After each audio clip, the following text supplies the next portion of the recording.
We can always simplify powers of I since the pattern continues to repeat itself. To find any power of I, we simply divide the power of I by 4 and look at the remainder. The remainder will either be 0, 1, 2, or 3 and will determine the power of I. For example, I to the 12th, we would take the power of 12 and divide it by 4. We know 12 divided by 4 equals 3 with a remainder of 0. This remainder becomes the new power for I. So we know I to the 12th is really equivalent to I to the 0, and anything to the 0 power equals 1. This should also make sense since I to the 12th can be written as I to the 4th times I to the 4th times I to the 4th. This means we really have I to the 4th repeated a bunch of times, or really just the multiplication of positive 1.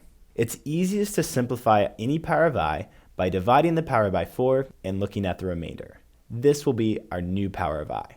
Once we have our power of I, we look back to see what it would equal.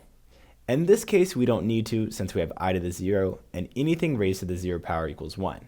We know our pattern repeats every 4, so if we worked backwards with our pattern, we know I to the 0 would equal positive 1. So this should definitely make sense with our pattern. So if I wanted to simplify I to the 39th, I would do 39 divided by 4. We know this is 9 remainder 3. This is what I'm interested in, the remainder. So I know I to the 39th is really equal to I to the 3rd power. We would have cycled through this pattern of 4 9 times and then ended up with I cubed. We know I cubed is really equal to negative I. So this power simplifies to negative I. If I want to simplify I to the 50th, I would divide 50 by 4, which is 12 remainder 2. So I know I to the 50th is really equal to I squared, or negative 1.